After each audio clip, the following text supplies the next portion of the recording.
Hi everyone, welcome to our third webinar in the Learning at Home webinar series, U.S. College Admissions and the ACT, SAT, what has changed and what do you do now?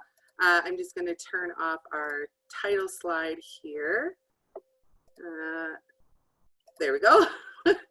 All right, so my name is Becky Warren. I am the Education Experience Specialist at Tutor Doctor. You've all seen my face before. I'm an Ontario certified teacher, certified to teach junior kindergarten to grade 12, specialize in special education, mom of 2 boys. And so today I'm really excited to say that we're joined by Jen Rosier. And hi, Jen. Thanks for joining us. Jen is a college admissions consultant. She's founder of Prep U Admissions and Test Prep, and she's a Tutor Doctor owner in the Boston area. And she and her team have helped more than 10,000 students improve their scores, prep and apply to college, and earn more than $20 million in scholarships, which is absolutely amazing. So thanks so much for joining us today, Jen. I know that people have a lot of questions around the changes that have come into play with the current situation and testing and college admissions. So I know parents are excited to hear what you have to say. So why don't you tell us a little bit more about yourself before we get started? Thanks for hosting me, Becky. It's nice to be here. Hi, everyone. The only thing I would add to that lovely introduction is that I am the mom of 4, 2 of whom are college students who are right as we speak trying to drag their butts out of bed and get onto their online classes. I say that because with all the work that I do with families over the years, I always like to remind them that I'm coming at this as a parent and also as an advisor. And I think it's really important, especially right now, for us to be aware that every one of our kids, every single one of them is different. And so when I give, we're going to tackle a bunch of questions today that have been coming at us. The phone's ringing off the hooks in terms of, all the questions that people have around college admissions, and there's a lot of anxiety around it.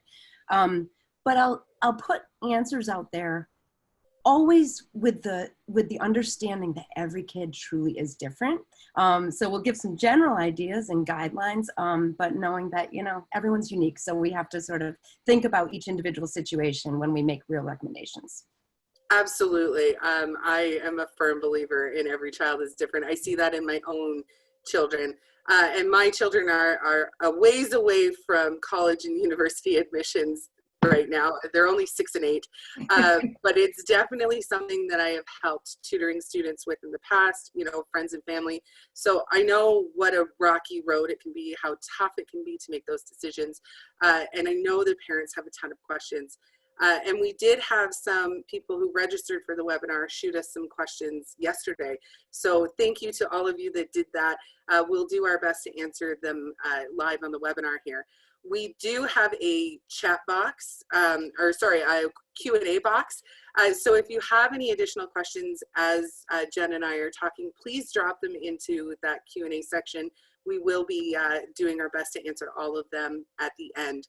And so we know there's a ton of questions out there.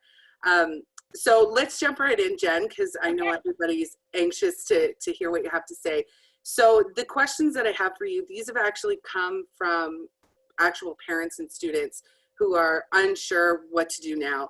And so the first one that I have is, with everything up in the air right now and high school seniors being particularly impacted as they try to navigate the whole college admissions process, what are some of the most significant ways in which college admissions in the United States have been impacted by the pandemic?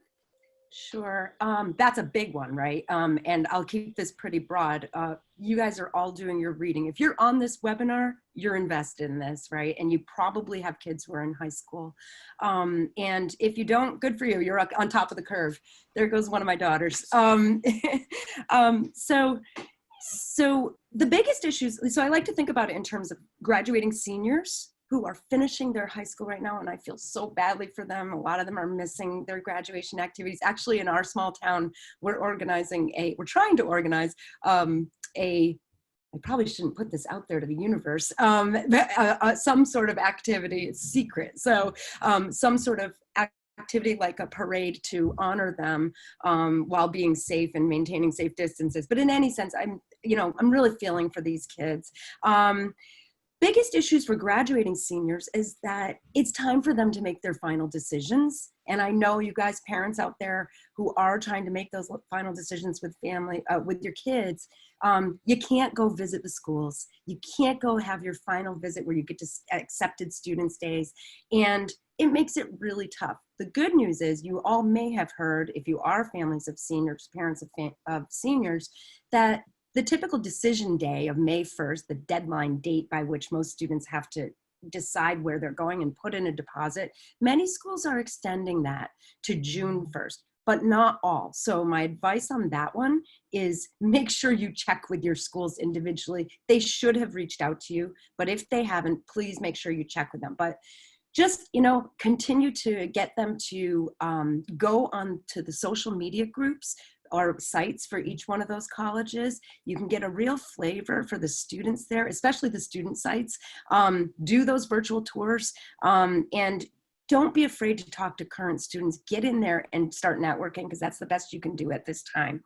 The other big issue for seniors is, what about families who are encountering job loss and their financial aid situation with paying for college? So I just want to encourage people to reach out if you have lost a job or your income has changed, to reach out to the financial aid offices and let them know that your situation has changed and make an appeal. I have had so much success over the years with making appeals go through. They want to help and they understand it's an extraordinary time. The other big thing for seniors would be the AP and IB exams, the International Baccalaureate exams. And this actually impacts juniors as well. I'm going to dig in deeper on that in just a moment, but I think you all know by now that AP exams have been dramatically changed for this year. We're taking them online. They're very shortened to only 45 minutes. And that yields a bunch of questions about how to best prepare for them, and we can talk about that in a moment. IB, it's just been, I'll get into this in a moment, but International Baccalaureate exams are also impacted. Then, just to overview the other big issues for juniors, it runs the gamut from cancellation of SATs and ACTs to the inability to actually visit colleges, to schools that are moving to pass-fail grading and what to do about it. The loss of extracurriculars, how's that going to impact them? Because we all know that extracurriculars historically have been really important in the college admissions process. And also just this trend for a lot of students to consider going to college closer by because of this pandemic and how it's impacted them. So I want to address many of these questions as we go along in this webinar, but that's a big overview of all the different questions that are being raised.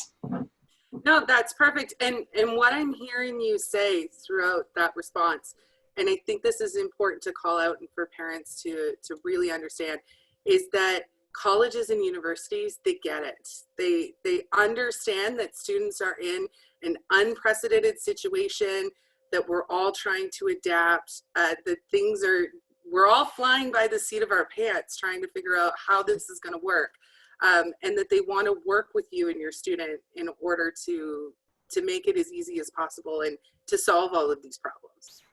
And not to mention, I mean, that's probably the most important thing to put out there to both parents and students right now.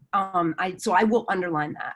I've spent 15 hours, I just counted it up, 15 hours in the last week and a half on webinars with directors of college admissions of various universities, the people at the College Board and ACT.org to inform myself about what's going on and how their policies are changing. And without a doubt, the resounding theme is we get it. And we are going to adjust and be flexible given this extraordinary situation. Please share that with your kids, because the anxiety that I see when I'm working with my college counseling students, it's really tough right now. Just assure them over and over again, the colleges get it. But still, there are things we can do. There are things we can do to improve your chances and remain competitive too.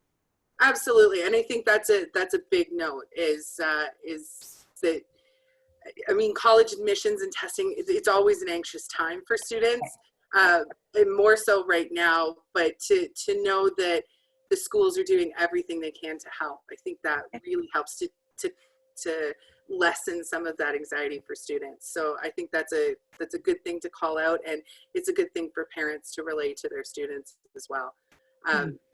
Perfect. So that actually brings up one of the most commonly asked questions that we hear in Tutor Doctor and that you hear through PrepU. And that's, how are universities going to evaluate students whose courses have moved to pass-fail grading systems, or where with online classes where it's less rigorous? And what can students do to improve their candidacy chances with this new grading? It is crazy. You know, I work with students really all over the world in the college counseling, and with Tutor Doctor in Boston, we're working with kids, you know, primarily in the suburban Boston area. But the policies on the online curricula are varying so widely across school systems, even across towns. So one of our towns next door has decided and made it abundantly clear, number one, all courses are now going pass-fail. By the way, this is one of the most competitive high schools in the country. It actually happens to be. They are going completely pass-fail, and they've made it very clear that they're taking it easy on these kids. They want kids to focus on health and well-being, and they're gonna expect about half the amount of work that they normally would.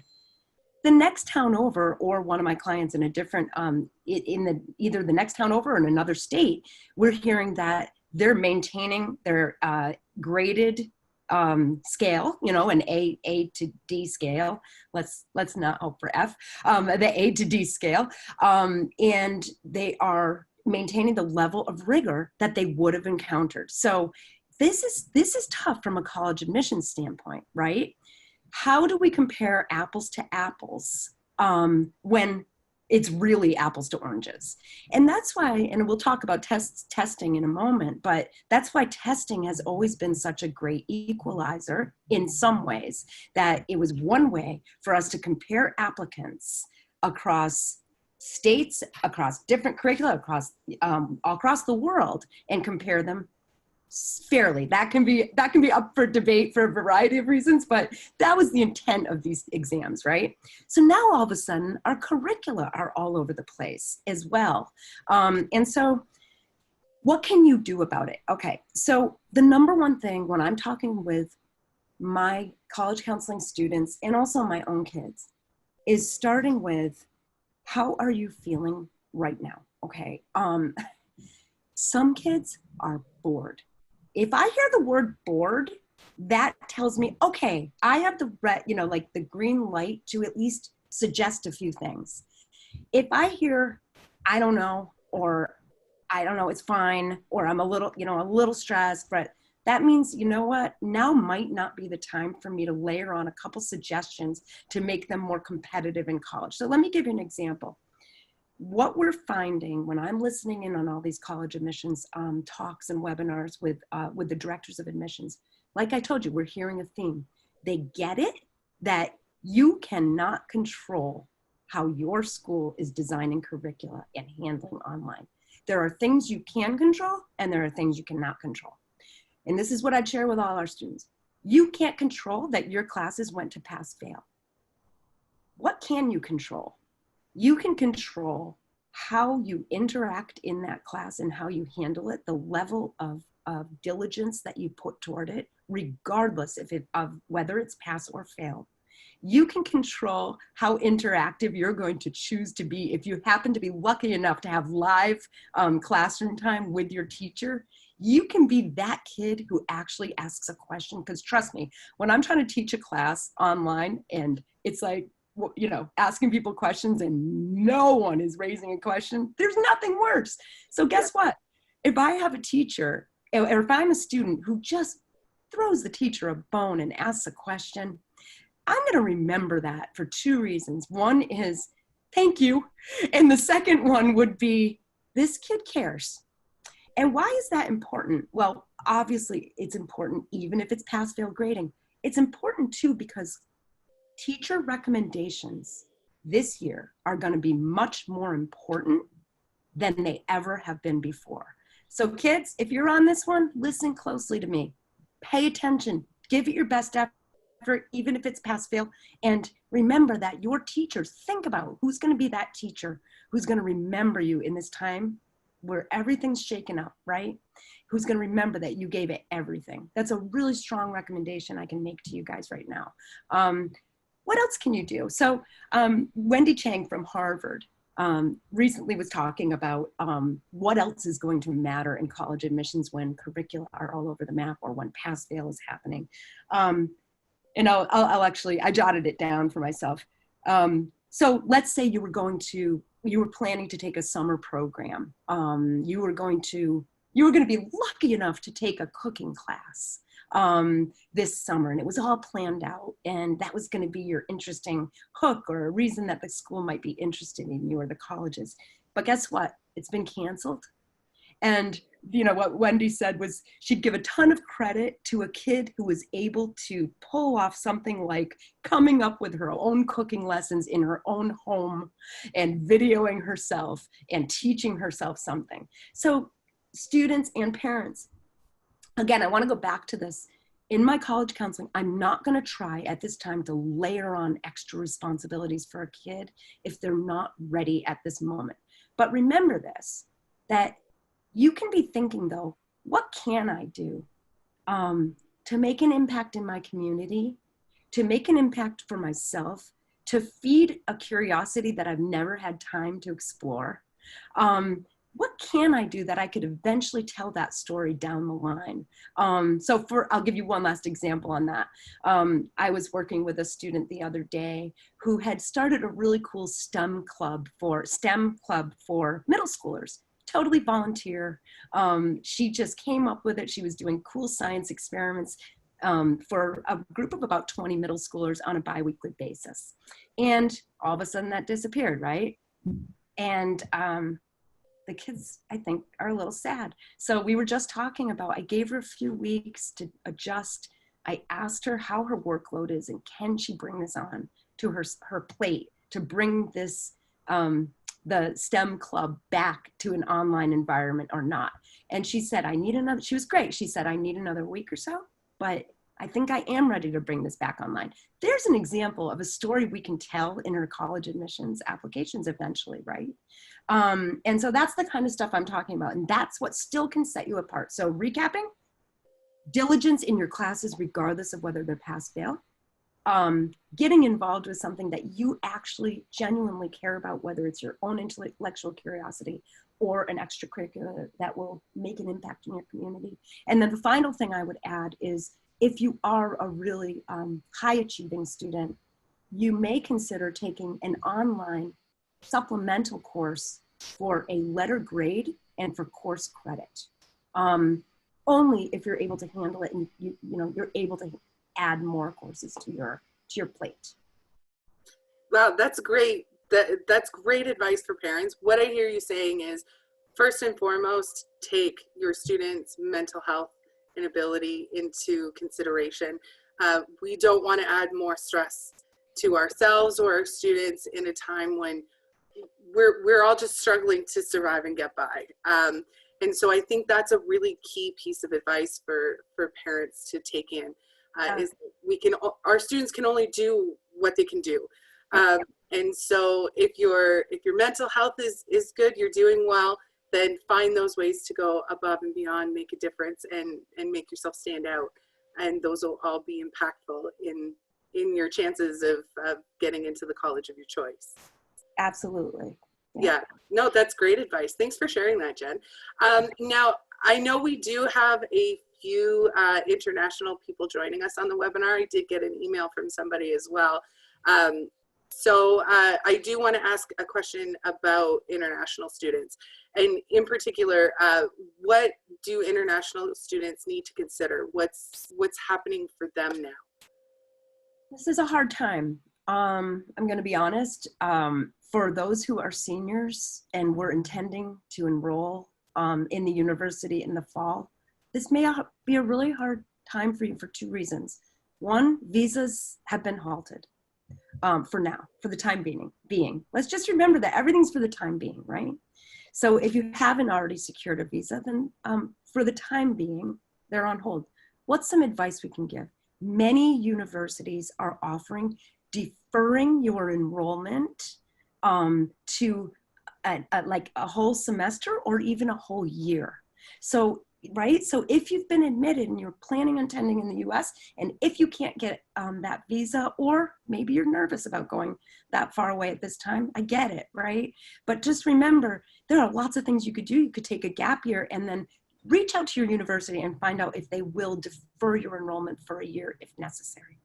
For those who are not yet seniors, or graduating, I should say, or finishing their high school careers, many of you are in international baccalaureate programs. And I just want to make sure, you know, very recently announced is that international baccalaureate exams have in fact been canceled for the April to May timeframe.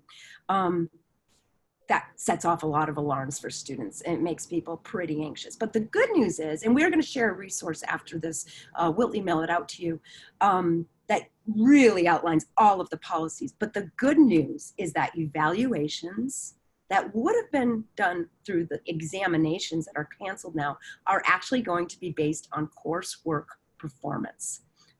So I can't get into the super nitty gritty on this because there's a lot of little policy considerations around it, but I'm more than happy to share that document with you all after this meeting. Remember too that many colleges and universities are still formulating their policies around what they're going to do about this recent cancellation about the IB. There's one other resource that I'm going to share with international students afterwards is SAT and ACT policies for international students who are applying into the US. Much of what I'm going to talk about in a few moments around, because we have lots of questions about SAT and ACT, will apply to you for sure, but there are some special considerations that you'll want to consider as well. So take heart, seniors or graduating students. There are many ways around this if you feel like getting to the US for school in the fall will be hard. One last thing I want to note though, for those of you who are not yet graduating, maybe you're in third year or fourth year, you have one more year of high school and you're beginning the college search and application process, this may be one of your greatest years of opportunity to get into highly selective universities in the US. Why? Because many international students are deciding that it might be too hard to go to college in the US at this time, which opens up a great deal of opportunity for you. So for those of you who are applying to schools like Ivy League institutions or highly selective institutions, this could be a wonderful opportunity for you to get to your dream school. So bear that in mind. There are always silver linings. Yeah, that's a great thing to call out. Thanks for that, Jen. I know that there are many students internationally whose dream it is to go to prestigious schools in the United States or even just any school in the United States. Right. So to know that there's hope for them, that there are options for them, I'm sure that's reassuring for a lot of students. So we're at almost at the halfway mark. So I do have some more questions for it. I know time is flying by. And this is a big one for a lot of parents. So how will colleges and universities handle the cancellation of the ACT and SAT exams? And how are university admissions policies being impacted by those changes? This has been the one that's hit the panic button more than any other question, and it impacts almost every student in the United States. So, you know, especially our juniors. So let's just take it head on, and I'll try to be brief because I know we have a lot of questions to get through. How will they handle? If I told you that I know how every university is going to change their policies, I would be lying. What I can tell you is that, and there's a lot of misinformation out there right now. We're hearing a lot of hype and a lot of news articles about many colleges and universities dropping their SAT or ACT requirements or making what they call test optional policies, right? The reality is that it has been 50 colleges and universities, which amongst the many, many, many thousands of universities. So I'm advising my families, again, always keeping mental health in check. And we're going to talk about making a testing plan and when that might be the right time for each individual student. But I'm advising families to forge ahead with their plans to take SAT and ACT. Granted, it will be on a different timeline, right? Because March and May have been canceled for SAT and April has been canceled for ACT. But there are only 50 new universities that have changed their policies, but let's talk about those for a minute, for those who have gone test optional. For example, the University of California system, which is just huge and impacts so many of our students, have issued a test SAT, ACT optional policy. Well, when you listen to what they're actually saying, that's wonderful news for a lot of kids, right? It's actually going to, and research shows that schools that go test optional actually become more competitive to get in. Why? That's because it's easier to apply. If you can apply without SAT scores, it's great for some students, trust me. But at the same time, that means more students are going to apply, which means a lower percentage of those students are going to be accepted. And so how do we, again, try to stand out when when schools are going SAT, ACT optional? I'll get to that in 1 second. But back to the UC policy, they've made it clear that certain scholarship programs will still require SAT and ACT scores.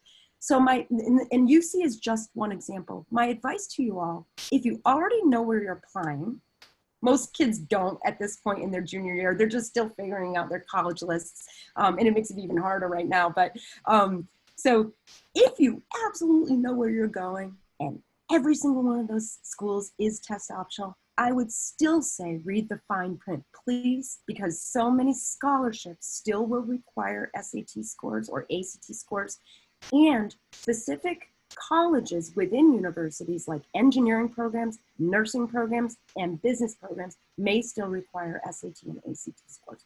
Now, this is an extraordinary time for sure.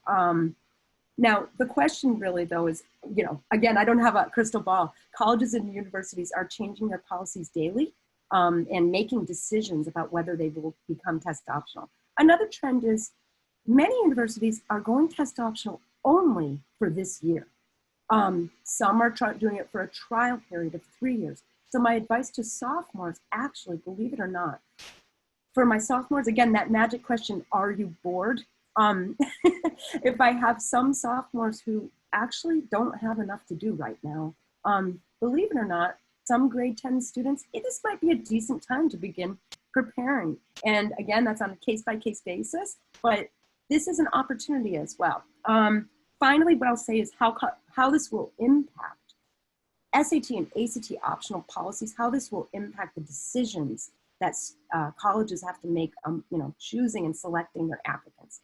Like I said, recommendations are going to be way more important than before. The effort, or the rigor of the course load that they had selected during their junior year. Again, even if it's pass-fail, it'll still be it'll still be important which courses they did select. And then what did they do with that extra time that they've been given being at home? Did they do something interesting? Did they do something helpful to their communities? Those things will be very important. Okay, I think, does that help with that question? Yeah, absolutely. We actually had a question just pop up in the Q&A section. So if you have any questions, please put them in the Q&A box. I just wanted to touch on this one because it's just asking for some clarification. And so the person has just asked you to confirm that there are 50 colleges that are going ACT, SAT optional. So let me actually re-clarify that. There is a larger list of schools that have been SAT and ACT optional. In fact, I'm going to send this over to you guys with the email afterwards. It's called fairtest.org. It is the most reputable source for figuring out which schools are test optional. There were 50, let's put it this way, there were 50 yesterday, I don't know how many there are today. And what I mean by that is that have decided since the pandemic to go test optional. So there are a couple hundred schools that are actually test optional right now. I honestly, I'm not so good with remembering numbers, but we'll shoot you over the list. And that actually brings up a really good point too. Can I share my screen for 1 second? Yeah, absolutely. Really quickly. Can you guys see my screen? Yep. And this is not a ding against the College Board, but if you think typically the best place to find out whether a school has gone test optional is the College Board is a wonderfully reputable resource, right? However, I just noticed, and I was just doing some tooling around, this test requirement has not been updated yet. We can't expect them to make instantaneous updates. This is for the University of California, UCLA, right? And it still says that the SAT and the ACT are required. Even the list that I'm gonna shoot over to you, you still have to re-verify and go to the individual colleges and make sure you know what their policies are. Because that's the only way to get, it's a pain, but you have to do your research and find out directly from the source. And you might have to check more than once. And I'll actually just add one more tip for that. Join the social media channels, and this should be the kid, not the student. The kid, not the parent. For colleges that you're interested in, join their social media pages because that's where they're posting updates. And that actually does double duty for you. It actually demonstrates your interest in the school, which is really important too in the college admissions equation. So join those social channels and stay updated on each one of the test policies or different changes that are happening due to the pandemic. Great, thanks, Jen. So this website that you're showing us right now, this is the College Board website? This is the College Board website, but again, even this one, which is the administrators of the SAT, even this one isn't totally updated. We're all moving on the fly here, right? Yeah.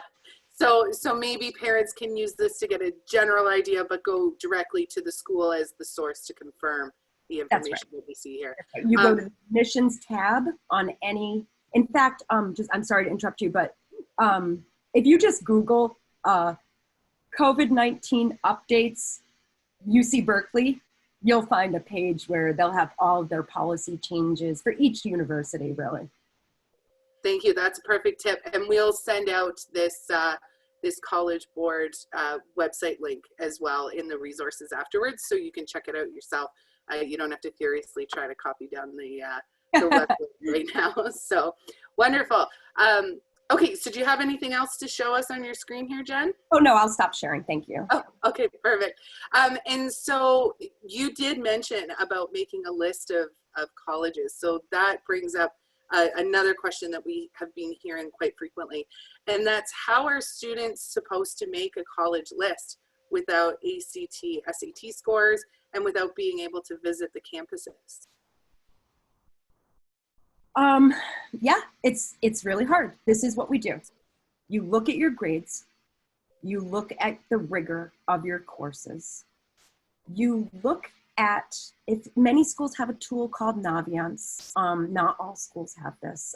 If you're lucky enough to have, and many schools have Naviance. If you're lucky enough to have Naviance, you can, as you know, you can look up any college or university and see how you compare at least to the other students from your school who have been accepted or rejected from various institutions. So it will compare your GPA and your SAT scores, we'll hold on that in a minute, in a scattergram plot. And it'll show you how you stack up against students from your high school in getting into, you know, the University of Michigan or whatever particular school you want to do. Now, what about if you don't have SAT scores? So start with GPA, not just GPA, but the rigor of your courses. Okay, if you're a student who's taking primarily AP or high honors courses and you don't have test scores right yet, I strongly recommend that you do sit for a test eventually, but maybe you've taken the PSAT. So you're gonna have to ballpark it right now, right? I would say if you had taken a PSAT or a pre-ACT, give yourself an improvement of 100 points on the SAT, 150 points on the SAT. Give yourself an improvement of 4 to 5 points or 6 points on the ACT and kind of ballpark where you might land. I'm not saying you can't improve your scores by 300 points, but I think that's a fair thing to sort of ballpark yourself. Secondly, I can't say this isn't, there is, again, there's a silver lining. One of the things that really gets under my skin is that not all of us can just go flying all over the world and country visiting colleges. We don't all have equal access to being able to do that, right? Gets under my skin that some schools actually consider whether you have what you call demonstrated interest, which is that you've gone to the school. I mean, sure, you could do some online activities as well, but really showing demonstrated interest often means going to visit the school, meeting with an admissions counselor if you can, etc. Well, guess what? Everything's online now. So I encourage you, and you guys, kids, if you're on this, you guys are online all the time anyway, right? So this is the time for you to do video virtual tours. The cool thing is that all of the schools have really beefed up their virtual tours and their virtual offerings because they have to. By the way, they need you just as much as you need them. You're shopping for schools. Don't forget that. But anyway, so they're doing all kinds of live info sessions now with admissions directors. Not every school, but most schools are doing the same exact programming that they would have done on campus, but they're doing it online. And again, the best way to find out whether your schools of interest are offering these things is to just go right to their admissions websites. I'm also going to share a clearinghouse website for you where you can sort of see which schools are offering online virtual tours and offering online information sessions with the directors of admission. We're going to provide that resource to you as well after this. Perfect.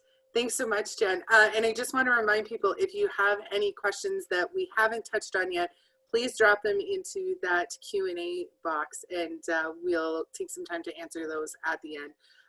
And so hopefully for those of you who are concerned about not being able to visit campuses, that kind of ease some of your worries a little bit. And I agree with you, Jen, that it's not fair that whether or not you've taken a tour of the campus is taken into consideration by some schools. So this is really actually leveling the playing field for those students who just aren't able to make that trip. Right, and in fairness to most universities are trying to revise those policies to sort of broaden what, and had been even before this all happening, broaden the definition of what demonstrated interest actually means, to include online activities, but that it still exists. And so, good for us. We can do lots of online touring. Oh, one last thing I would add. I was just telling some of our other students, once you've narrowed down a few schools that are really local to you and you've done the virtual tour and you've done the info session, if your family feels comfortable with it, maybe you and your parents could just take a car ride, drive without getting out of the car through the campus. Just see the surroundings, look at what's in the town surroundings, look at the campus itself. You could still get a fairly good sense by doing a little drive-through. Perfect. Thanks, Jen. So we've got about 20 minutes left. So let's go for one more and see where we are for time and questions from the audience here. So my child's, this is the next one from that we've been hearing from families. My child was preparing for the March SAT, and now both the March and May SAT and the April ACT are canceled. What should we do? Should we just forget about the exams? So we've touched on this just a little bit, but I'm getting a little bit of instability with our, can you all hear me? Yep, you're fine still. Okay, all right. Just let me know if we have a problem. We touched on this a little bit. This is a great time for me to reiterate. My advice is, first of all, again, no crystal balls, right? If I'm a betting person, I don't have full confidence that those June SAT and ACT exams are going to occur. How could I? How could any of us, right? However, one thing I didn't mention is that I was a SAT tutor myself for more than 20 years, okay? So I know what happens when a student stops in their tracks what they've been doing and just drops it. I encourage all students to still sign up for either the June SAT or ACT. And if it gets canceled, you will be refunded, or your test will be deferred to a little bit later date. Those June dates, people, are gonna fill up like crazy. So I strongly, strongly suggest that you register for one of those, SAT or ACT now. And again, if it gets deferred, it gets deferred. If you're a student who has been preparing, and I feel so badly for you, if you were preparing all through the winter and then the March SAT, for example, and the May SAT got canceled, or the ACT, this is what I was getting at. Please don't lose your momentum. This is not the time to just stop. Actually, what we've been doing with our families, and we can get creative, that's the other good thing, right? I gave my kids a few weeks off. I think it's the right thing for them as they adjust, right? But now it's time to, when you're ready, filter your SAT and ACT prep back in and prepare, set a target test date. There are very compelling reasons to still take the tests, and we already talked about those, right? So, you know, creative ways we've dealt with this is, yeah, that test date is pushed out all the way till June now, and that's kind of a long time, and kids do burn out on SAT prep. What we've done, you know, one of my tutors, she does 20-minute to 30-minute sessions with her student now online. They jump online, they do a little bit of homework, and they're just keeping things fresh. Or we have, Tutor Doctor has virtual practice SAT or ACT exams that you can come for free and join anytime. We can send information on that as well. But anyway, point being, keep it fresh. Don't lose the momentum that you earned with hard work. And do try to register for a test, because I think you will end up applying somewhere that needs an SAT or an ACT. Great, thanks so much. And so just really quickly, because we are coming to the end, and I do want to make it clear to everybody that we will be sending out any of these questions that we haven't gotten to. We'll send them out as an additional resource after with the webinar recording, so that you can get answers to those questions as well. But just based on what you were saying, if schools haven't made a decision yet on being test optional or waiving the ACT, SAT, is there a time period that they'll be given to make that decision? I saw that question. I think someone sent it in ahead of time for us, which was really nice. Thank you. Honestly, I don't know. I tried to do a little research for you and find out. There aren't any deadlines that are published. And again, I've been on lots of webinars with college admissions directors lately. I don't know that there is a required deadline by which we issue. Yeah. Sorry, you froze there just for a second. Could you repeat that? I do not. So I don't believe there is a deadline by which schools must state their policies, but just remember, they do need you. So they need to get these policies out so that students will be inclined to apply to their schools. And I think it's a public service to actually get these policies out. So if you have any schools that you're wondering about, shoot us a note though, and I'd be happy to let you know if I already know if they've made some policy changes. Wonderful. Thanks so much, Jen. Okay, let's take a quick look at some of the questions that we have in our Q&A box here. If you have any questions that Jen hasn't touched on yet, please feel free to drop them in there, and we'll do our best to answer them live here on the webinar. So just taking a look here. So I think we've answered this one. So this was just, I've heard mixed stories on the weight of the ACT, SAT scores. Some universities have said they'll make those tests optional. Given our current condition, will ACT, SAT become more important if grades are pass-fail? So I think we kind of answered that. Do you want to add anything to that, Jen? I'd like to add one comment because I know time is short. SAT, this is very important. I actually noticed it on one of the questions that was sent in to us ahead of time, asking if there's a list of colleges that are not accepting the ACT or the SAT. I want to re-clarify that I don't know of any schools that will not accept an SAT or an ACT. Remember, let's like redefine that. It's SAT and ACT optional are the policies. So for a student who has the potential to do well on these exams in comparison to the other applicants at a particular university. So let's say the average SAT score at a certain school is 1200 and your PSAT score was a 1200 or an 1150 and you're likely to improve from there. It could very well be very helpful for you in the admissions decision to submit those SAT scores. So even if a school is test optional, it could be a boon to your application. And like the question was, with this pass-fail grading, absolutely. This is your chance to actually show them with hard data that you can perform and you continue to perform by submitting an SAT or an ACT score. Wonderful. Thanks, Jen. Thanks for adding those points, because I think that I don't think that this person is alone in wondering that. So I think that's a good point to call out. So we have another one here. If a student was planning on taking summer classes like health and economics this summer, are summer classes still going to happen? I wish I could talk to you, whoever's asking, because I certainly would ask you a clarifying question. And again, please feel free to email me. We'll provide contact information. We can give some basic answers to questions. But I guess it depends on where you were planning on taking the class. If it was issued through your high school or whether it was issued through an organization like a homeschooling or online program.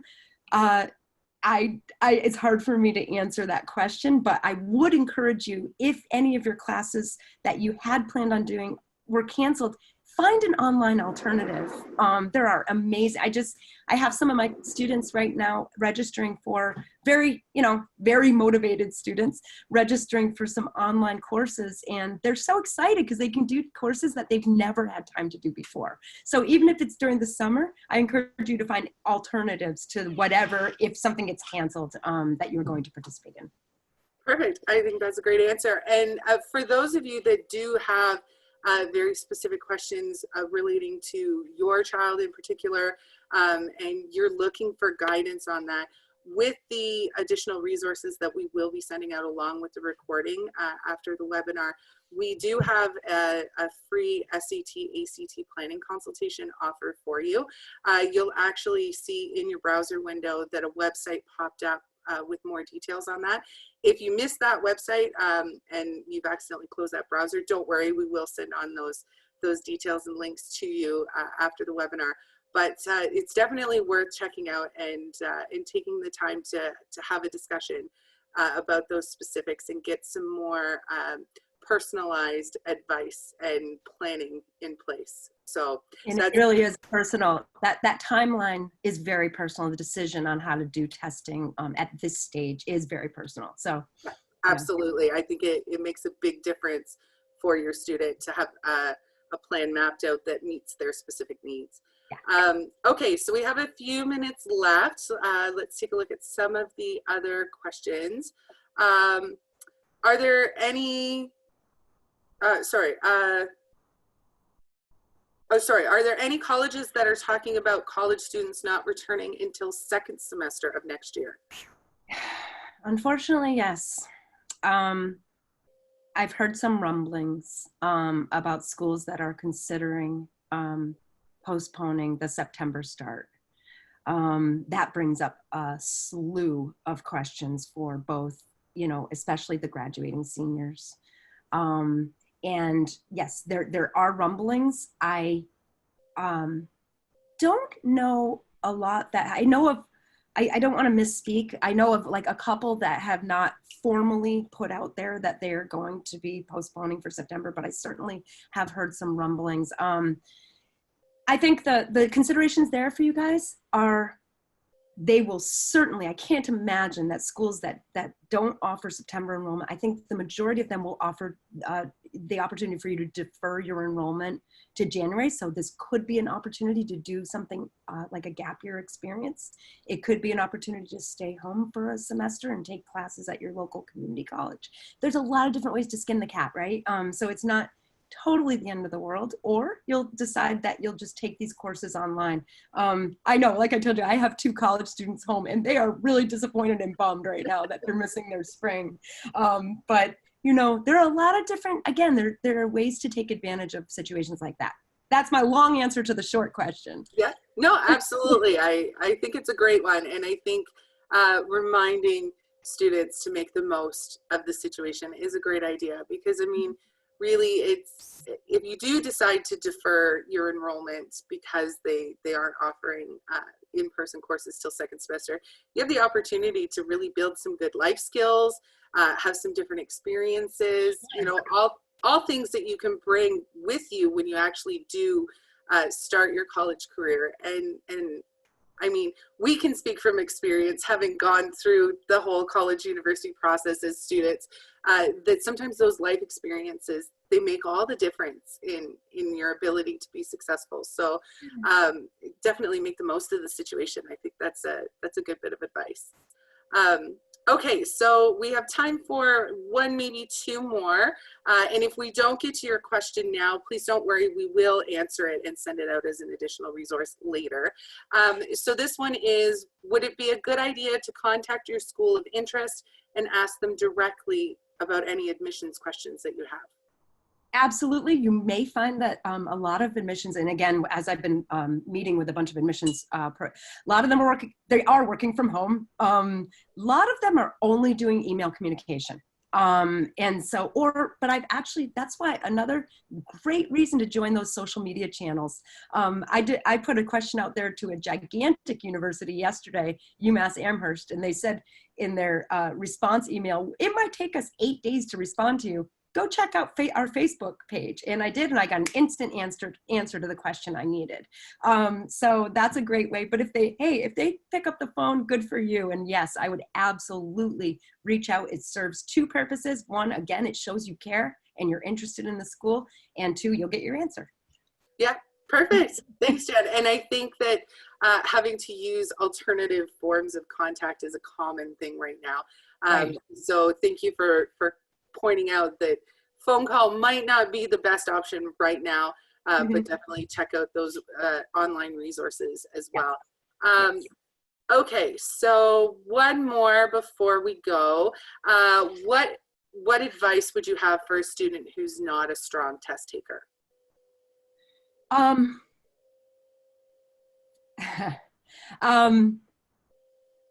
You can improve. I mean, Becky, you've been an educator for a long time, and you know that kids can improve. Absolutely.